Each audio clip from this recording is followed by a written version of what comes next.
नमस्कार, मैं हूं आपके साथ हिमानी नैथानी और मेरे साथ है मेरे सहयोगी मृदुल शर्मा। आज देश अपना 78वां स्वतंत्रता दिवस मना रहा है और आज जब लाल किले की प्राचीर से प्रधानमंत्री नरेंद्र मोदी ने संबोधन दिया मृदुल, तो कई ऐसे अहम बिंदु, कई ऐसे अहम संदेश जो वो देते हुए नजर आए अपने संबोधन। बिल्कुल। और हिमानी, देश विरोधियों पर प्रधानमंत्री नरेंद्र मोदी ने सीधे हमला किया। कहा कि कुछ लोग भारत की तरक्की देख नहीं पा रहे हैं और कुछ लोग निराशा के गर्त में डूब गए हैं। प्रधानमंत्री ने यह भी कहा हिमानी कि कुछ लोग देश में अराजकता का माहौल देखना चाहते हैं। बिल्कुल, और कुछ लोग भारत का भला सोच ही नहीं सकते। निराशा में डूबे लोगों से बचाना होगा अपने लोगों को, क्योंकि ये बुद्ध का देश है, ये युद्ध का नहीं है। इस तरह का संदेश भी दिया। और जैसे जैसे विकास होगा, चुनौतियां भी बढ़ेंगी। उन चुनौती को चुनौती देना ही मृदुल भारत की तो फितरत है। और साथ ही भारत का विकास दुनिया के लिए संकट नहीं है, यह भी प्रधानमंत्री ने साफ कर दिया। कहा कि बदनीयत वालों की नेक नियत से हम भारतीय जवाब देंगे। प्रधानमंत्री ने क्या कहा है, ना डिगेंगे, ना रुकेंगे, ना थकेंगे। सुनिए जरा। देशवासियों, हम संकल्प के साथ तो बढ़ तो रहे हैं, बहुत आगे बढ़ रहे हैं, लेकिन यह भी सच है कि कुछ लोग होते हैं जो प्रगति देख नहीं सकते। कुछ लोग होते हैं जो भारत का भला सोच नहीं सकते हैं। जब तक खुद का भला न हो, तब तक उनको किसी का भला अच्छा नहीं लगता है। ऐसी विकृत मानसिकता से भरे हुए लोगों की कमी नहीं होती है। देश को ऐसे लोगों से बचना होगा। वे निराशा की गर्त में डूबे हुए लोग हैं। ऐसे मुट्ठी भर निराशा की गर्त में डूबे हुए लोग, जब उनके गोद में विकृति पलती है, तब वो विनाश का कारण बन जाती है, सर्वनाश का कारण बन जाती है, एनार्की का मार्ग ले लेती है। और तब देश को इतनी बड़ी हानि हो जाती है, जिसकी भरपाई करने में हमें नए सिरे से मेहनत करनी पड़ती है। इसलिए ऐसे जो छुटपुट निराशावादी तत्व होते हैं, वो सिर्फ निराशा इतना नहीं है, उनकी गोद में विकृति पल रही है।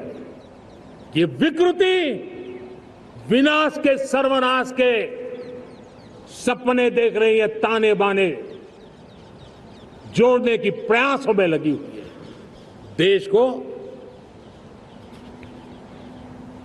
इसे समझना होगा। लेकिन मैं देशवासियों को कहना चाहता हूं कि हम हमारी नेक नीयत से, हमारी ईमानदारी से, राष्ट्र के प्रति हमारे समर्पण से, हम सारी परिस्थितियों के बावजूद भी विपरीत मार्ग पर जाने वालों के लिए भी, उनके भी दिल जीत करके हम देश को आगे बढ़ने के हमारे संकल्प में कभी भी पीछे नहीं हटेंगे। ये मैं विश्वास दिला चाहता हूं। और हमारे साथ विस्तार से और बातचीत के लिए इस वक्त वरुण पुरोहित जुड़ गए हैं मृदुल। बिल्कुल। और वरुण पुरोहित जी, आज प्रधानमंत्री नरेंद्र मोदी ने कहा है कि कुछ लोग अराजकता की सोच रखते हैं, लेकिन उन्होंने बताया कि दुनिया भारत की तरफ देख रही है। भारत का विकास दुनिया के लिए संकट नहीं है और ना हम डिगेंगे, ना रुकेंगे। क्या कहेंगे आप? मृदुल जी, प्रधानमंत्री, भारत के प्रधानमंत्री का भाषण है। आज उन्होंने स्वतंत्रता सेनानियों को याद किया, जिसकी वजह से आज हम ये राष्ट्रीय पर्व मना रहे हैं। वो साधुवाद की बात, लेकिन उन्होंने कहा प्रतिबद्धता, प्रतिबद्धता। भाई, पूंजीवाद की व्यवस्था की प्रतिबद्धता से देश परेशान हो चुका। आपको अब नकारात्मक, मतलब कोई आप उनकी बात से सहमत नहीं हो तो नकारात्मक हो गया, निराशावादी हो गया। निराशावादी अगर है तो पूरे करोड़ों बच्चे जो सड़कों पे, जिनके पास रोजगार नहीं है, नौकरियां नहीं, वो हो रहे, वो क्या निराशावादी है सब लोग? या भगवान बुद्ध की जैसे अपने बस भजन करते रहेंगे बच्चे? ये चीज देखिए, मैंने आपको पहले भी कई बार कहा, इनका सोच युवाओं के प्रति है नहीं, खाली पूंजीवाद पूंजीवाद पूंजीवाद देश में। आज मैं सोच रहा था प्रधानमंत्री 4 तारीख को अल्पमत में सरकार आने के बाद उनके बदलाव आएगा। बदलाव आया, उनमें सेकुलर शब्द का उपयोग करने लग गई यूसीसी। अरे भाई, जो आज जितने मुद्दे उन्होंने उठाए, मैं आपको एक छोटी सी बात बताता हूँ। कुछ साल पहले मैं भी था बजट डिस्कशन में। बजट आ रहा था, इसी केंद्र सरकार ने, मोदी जी की सरकार ने लाए थे। अभी आपके टीवी पे भी दूध का विज्ञापन आ रहा था कि दूध को डबल कर देंगे देश के अंदर। आप मुझे बताइए, पशुधन पे कोई शब्द लेता है कि एग्रीकल्चर इकोनॉमी सबसे बड़ी इकोनॉमी है देश की, जिसने कोरोना में भी भारत को स्टैंड करके रखा। आप उसके दूध को डबल करने, तो पशुधन डबल होगा जब ही होगा। विदेशों से थोड़ी दूध का पाउडर आप आयात करते रहोगे। वो पशुधन पे कोई बात ही नहीं करते। मतलब जो लोकल मुद्दे हैं जिसपे आपका, लेकिन आज तो ऐसे सारे मुद्दे थे वरुण पुरोहित जी, और आप कह रहे हैं कि विजन नहीं है उनके पास, कोई सोच नहीं है। उसी विजन को तो दर्शा रहे थे और वो कह रहे थे कि हम उस ओर आगे बढ़ रहे हैं। नहीं तो वो विजन से तो लोग परेशान है ना ईमानी जी, इस विजन से ही तो परेशान है।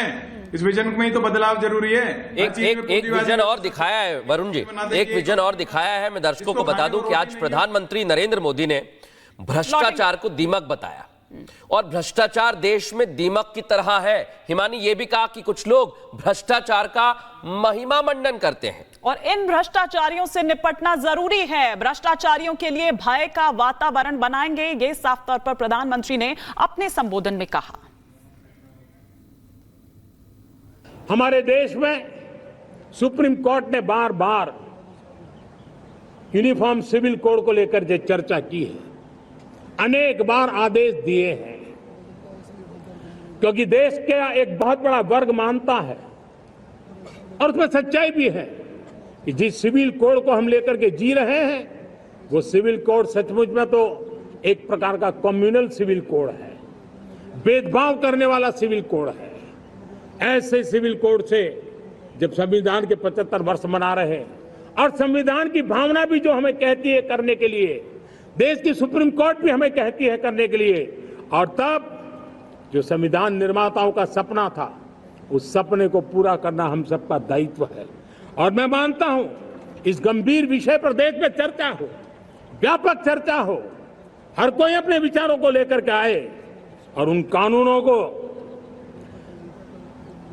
जो कानून धर्म के आधार पर देश को बांटते, जो ऊंच नीच का कारण बन जाते हैं, ऐसे कानूनों को आधुनिक समाज में कोई स्थान नहीं हो सकता है। और इसलिए मैं तो कहूंगा, अब समय की मांग है कि देश में एक सेकुलर सिविल कोड हो। हमने कम्युनल सिविल कोड में 75 साल बिताए हैं, अब हमें सेक्युलर सिविल कोड की तरफ जाना होगा, और तब जाकर के देश में धर्म के आधार पर जो भेदभाव हो रहे हैं, सामान्य नागरिक को जो दूरी महसूस होती है, उससे हमें मुक्ति मिलेगी। तो लाल किले की प्राचीर से आज प्रधानमंत्री नरेंद्र मोदी ने अपने संबोधन में कई बड़े बातें कही हैं। प्रधानमंत्री नरेंद्र मोदी ने बांग्लादेश में हो रही हिंसा को लेकर क्या कहा है, अब आपको वो सुनना चाहिए। बांग्लादेश में जो कुछ भी हुआ है, उसको लेकर पड़ोसी देश के नाते चिंता होना, मैं इसको समझ सकता हूं। मैं आशा करता हूं कि वहां पर हालात जल्द ही सामान्य होंगे, खास करके 140 करोड़ देशवासियों की चिंता कि वहां हिंदू, वहां के अल्पसंख्यक, उस समुदाय की सुरक्षा सुनिश्चित हो। भारत हमेशा चाहता है कि हमारे पड़ोसी देश सुख और शांति के मार्ग पर चले। शांति के प्रति हमारा कमिटमेंट है, हमारे संस्कार है। हम आने वाले दिनों में बांग्लादेश की विकास यात्रा में हमेशा हमारा शुभचिंतन ही रहेगा, क्योंकि हम मानव जाति की भलाई सोचने वाले लोग हैं।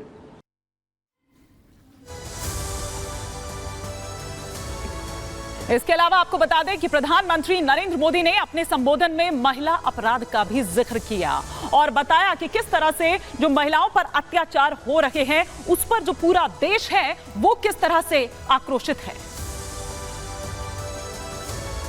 टूरिज्म का क्षेत्र हो, एमएसएमई का क्षेत्र हो,